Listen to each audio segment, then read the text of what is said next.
Hello and welcome to Arnie's Short Stories. I hope you enjoy this story. I'm going to try and upload a new story each day. The Chessboard Killer. Chapter 1: The Fatal Move. In the grand hall of London's prestigious Kingsway Hotel, where chandeliers glittered like captured stars and the air hummed with the quiet tension of a battlefield, Viktor Kuznetsov sat poised over a chessboard.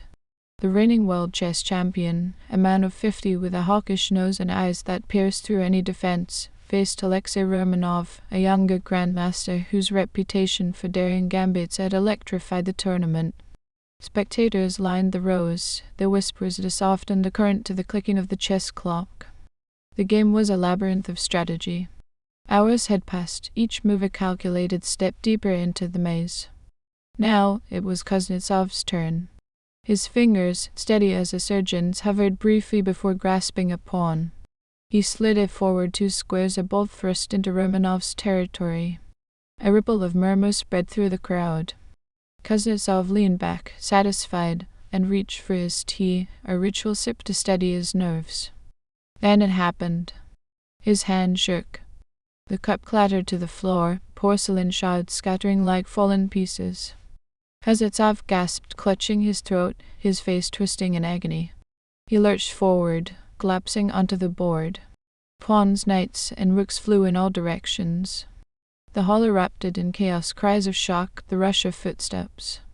Paramedics pushed through, but it was futile. Within minutes, the Grandmaster was dead. Suspicion hung heavy. Poison, the coroner later confirmed. The police summoned Detective Holly Arnold, a rising star at 28, known for unraveling cases others deemed impenetrable. This was no ordinary murder. This was a game, and Holly intended to play. Chapter 2: The Young Detective. Holly Arnold stepped into the Kingsway Hotel, her boots clicking against the marble floor.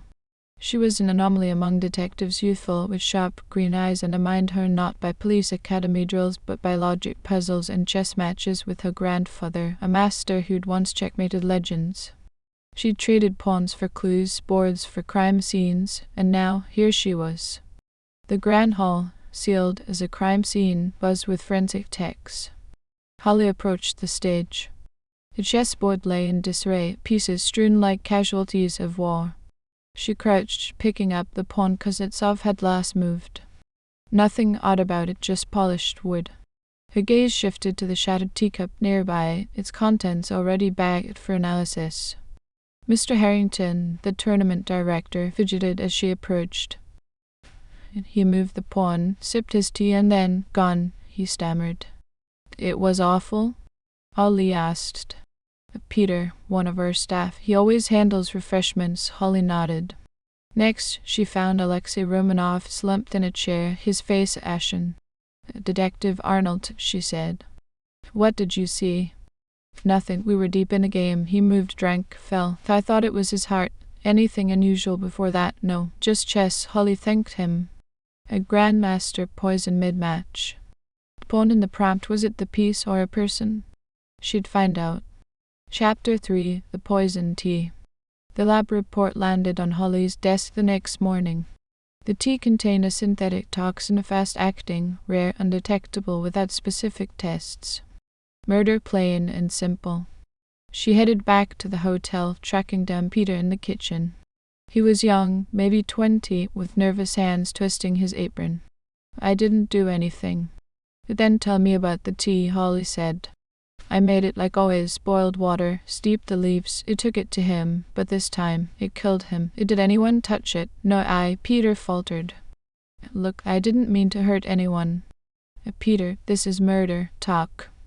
"Someone made me. Said they'd ruin me if I didn't. My past. I've got a record. Small stuff, but enough to lose everything." "Who?" "I don't know. They sent messages. Chess puzzles with notes inside. They said to put something in the tea or else." "Where are they?" "My locker." Minutes later, Holly held 3 envelopes. The pawn wasn't the piece, it was Peter, manipulated by a hidden hand. The real killer was playing a deeper game. Chapter 4: Chess Puzzles. Holly spread the puzzles across her desk, the familiar grid of 64 squares a comfort amid the chaos. She recognized the first, a classic Morphe game, a brilliant sacrifice leading to checkmate. Solving it, she found a message in the moves. storage, third shelf. The second, a Capablancan game, pinpointed a date and time. The third, a Kasparov masterpiece, spelled DS when the winning sequence was decoded. She started with the first. In the hotel storage room, behind dusty boxes, she found a burner phone. One number untraceable. The second puzzle's timestamp matched Peter's story of a masked meeting. The third DS night at air. She scanned the tournament roster. Dmitry Sokolov, Kuznetsov's manager, fit the bill. Sokolov had been evasive when she'd first met him, his answers clipped, his hands tucked into his sleeves. A hunch grew. She needed more. Chapter 5, Suspects and Motives. Holly widened her net. Ivan Petrov, a grandmaster with a bitter history with Kuznetsov, topped her list. Their feud was legendary, a disputed match years back, accusations of cheating. But Petrov was across town, playing a simul when Kuznetsov died. Alibi solid. Then Elena Markov, a journalist. Witnesses saw her arguing with Kuznetsov the day before. He misquoted me. No motive, no means. Sokolov, though he intrigued her. Digging revealed debts, failed investments, a crumbling empire. Then the bombshell, an insurance policy on Kuznetsov's life, payout in the millions, beneficiary Dmitry Sokolov. Motive aplenty. What proof? Chapter 6, The Insurance Policy. Holly cornered Peter again.